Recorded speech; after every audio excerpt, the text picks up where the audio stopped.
Assalamualaikum warahmatullahi taala wabarakatuh. Mohon maaf penggemar TikTok di seluruh Indonesia, dari Sabang sampai Merauke.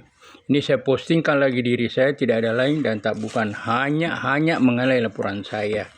Hanya kepala desa saja saya laporkan dan jaminannya dari saya.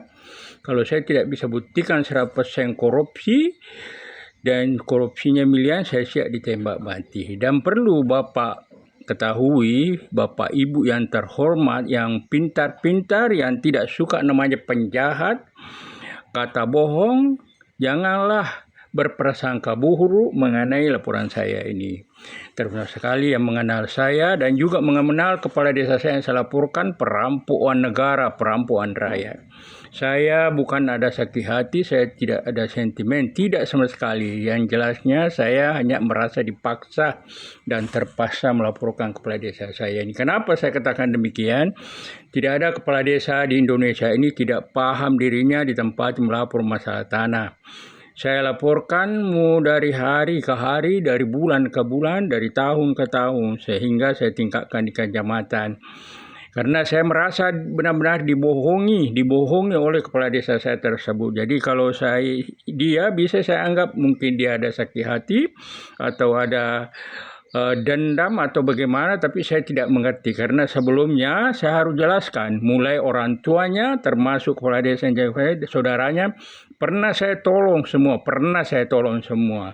Jadi saya laporkan di kecamatan, tembusan kabupaten masalah tanah saya ini. Itulah dia merasa angkuh, merasa sombong, merasa pemberani karena terlalu banyak uang negara dia kuasai, terlalu banyak uang rakyat dia rampok. Jadi mohon dengan sangat bantuannya yang mengenal saya, pada saya, jangan saya sentimen atau sakit hati. Kalau dia, saya bisa saja menganggap bahwa dia jangan-jangan ada sakit hati atau seolah-olah mau merusak nama baik saya, mau merusak saya sendiri. Karena tidak ada kepala desa tidak paham dirinya, melapor masalah tanya hanya dia. Sehingga saya tingkatkan di kecamatan, itulah dia merasa angkuh, merasa sombong, merasa pemberani. Ternyata dia punya masa di desa. Sebelum saya mau dikeroyok, mau dibunuh, 1:50, 1:60, sudah pernah terjadi sebelumnya. Tapi saya tidak tahu waktu itu keadaannya. Baru terjadi sama saya, baru saya tahu. Itulah penyebabnya saya laporkan di Kapolsek. Sepertinya Kapolsek memang benar-benar seolah-olah takut atau tak ditakut-takuti atau ada apa-apanya. Karena saya laporkan sepertinya tidak saya dilayani dengan baik. STP-nya pun saya minta terus. Kapolseknya itu yang jadi Kapolsek tahun 2015-2016. Mungkin takut atau ditakut-takuti atau ada apa-apanya. Dan perlu Bapak ketahui, satu malam pada malam saya laporkan di Kapolsek Sadu, undang lagi pembunuh bayaran dari Jakarta. Semuanya apa saya katakan saya bisa buktikan. Dan perlu Bapak Ibu ketahui, saya tidak ada kesalahan dengan kepala desa saya ini yang perampokan negara, perampokan rakyat. Jadi mohonlah orang-orang yang pintar, yang hebat agar dipirakan, agar sampai ke Bapak Presiden laporan saya ini. Jaminannya dari saya, kalau saya tidak buktikan 100% korupsi dan korupsinya miliar, saya siap ditembak mati. Jadi tidak perlu banyak tanya, datanya lengkap di Kapolda itu, lengkap di Kapolres. Tapi sepertinya temuan saya ini seolah-olah oknum pemerintah daerah sama penyidik Kapolres Kabupaten Tanjung Timur seolah-olah menurut saya ada kerjasama. Karena hasil audit di Kapolres tidak dipergunakan, hanya hasil audit inspektorat katanya. Saya tidak berani memastikan karena saya minta hasil audit itu, ternyata mereka tidak mau kasih. Saya minta mau foto di HP, fotokopi tidak bisa. Jadi saya tidak bisa memastikan, tapi orangnya yang menyampaikan ke saya orang penyidik di Kapolres. Namanya Pak Widodo, Kalau dia tidak salah sebagai kanitnya itu Pak Sudar, panggil harinya Pak Sudar. Jadi ada termasuk 4 orang anggota Kapolres itu benar-benar mempermainkan saya. Ada anggotanya 3, mulai yang mengambil data dari saya namanya Pak Robi dan Pak Pak Widodo itu sebelum ada urusannya kayak saudara saya, dan juga Pak Sudah sebagai kanitnya kalau saya tidak salah. Dan termasuk Kapolresnya yang jadi Kapolres tahun 2016-2018. Itu sangat-sangat berbahaya. Sangat-sangat berbahaya menurut saya, mau merusak nama baik kepolisian. Karena hanya masalah sepele saja, saya tidak tahu, karena memang kepala desa saya ini katanya terlalu banyak backing-nya. Saya tidak tahu apakah benar atau tidak, tapi yang jelasnya terlalu banyak uang negara, uang rakyat dirampok. Menurut saya paling kecil 5 miliar, bahkan seolah bahkan bisa mencapai 10 miliar menurut saya. Yang jelasnya jaminannya dari saya, kalau saya tidak bisa buktikan 100% korupsi, saya siap ditembak mati dan korupsinya miliaran. Mohonlah pengamat TikTok seluruh Indonesia agar dipirakan sebanyak-banyaknya agar sampai ke Bapak Presiden. Mohon Pak Presiden,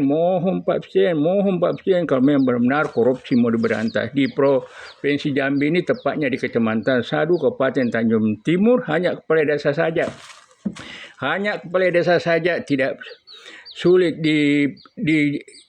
diperiksa, sulit diadili, karena mungkin terlalu besar backingnya, atau terlalu banyak uang negara dia rampok, sehingga mereka takut atau ditakut-takuti. Mohon Pak Presiden, kalau memang benar-benar korupsi mau diberantas. Kalau memang benar-benar korupsi mau diberantas, jaminannya dari saya siap ditembak mati. Jadi kepada penggemar TikTok seluruh Indonesia, Facebook, YouTube yang menonton postingan saya ini, mohon dipirakan kalau memang negara ini mau diselamatkan. Sepertinya di Provinsi Jambi ini keadilan tidak berlaku adil, hanya berlaku kepada orang kaya saja. Contoh, laporan saya ini sudah berjalan 10 tahun 4 bulan lebih. Jadi sepertinya rakyat kecil seperti saya melapor hanya dianggap bagaikan sampah, dibikin seperti bola kaki ditendang ke sana kemari. Tapi kalau orang kaya seperti perusahaan sawit, 1 kali 24 jam melapor, mesti aparat penegak hukum bergerak, dan paling lama saya lihat 20 hari, kadang-kadang 15 hari selesai. Jadi sangat-sangat berbahaya negara ini. Namanya kepolisian, tinggal Pak Kapoldanya saya tidak pernah ketemu. Mulai Kapolsek, anggotanya, karena Kapolseknya juga ngelak terus, dia tidak mau ketemu saya. Kalau ke Kapolres, kalau tidak salah Kapolresnya 4 kali atau 5 kali. Di Kapolda, anggotanya mulai dari Stum, saya masukkan untuk Kapolda, di Reskrimsu, anggota Propan, semuanya. Di Reskrimum saya sudah pernah ketemu semua, tinggal Pak Kapoldanya. Jadi bagian tindak pidana korupsi di Polda Jambi itu saya sering ketemu, tapi seolah-olah mungkin juga takut atau ditakut-takuti. Mohon Pak Presiden, mohon Pak Prabowo, kalau memang benar-benar korupsi mau diberantas. Kepala saya ini gerombolan perampokan negara. Kenapa saya berani mengatakan gerombolan? Dia punya massa di desa, masanya saja itu bisa dikenakan hukuman sekurang-kurangnya 4 tahun. Kenapa dia mau merusak nama baik saya, dia membunuh saya, mengeroyok saya tanpa sebab, memakai pembunuh bayaran, memakai pistol, tidak lama lagi undang lagi pun bayaran dari Jakarta. Itulah penyebabnya sampai saya tidak akan berhenti Pak Presiden sampai selesai urusan saya, nyawa saya seteruannya. Tinggal namanya Kapolda di Provinsi Jambi saya tidak pernah ketemu. Mohon semuanya orang pintar, orang hebat-hebat di Indonesia dipirakan sebanyak-banyaknya. Jangan hanya katanya saja kalau memang korupsi mau diberantas. Saya jamin 100% korupsi, dan korupsinya miliaran. Mohon Pak Presiden, mohon Pak Prabowo, kalau memang benar-benar korupsi mau diberantas. Assalamualaikum warahmatullahi taala wabarakatuh.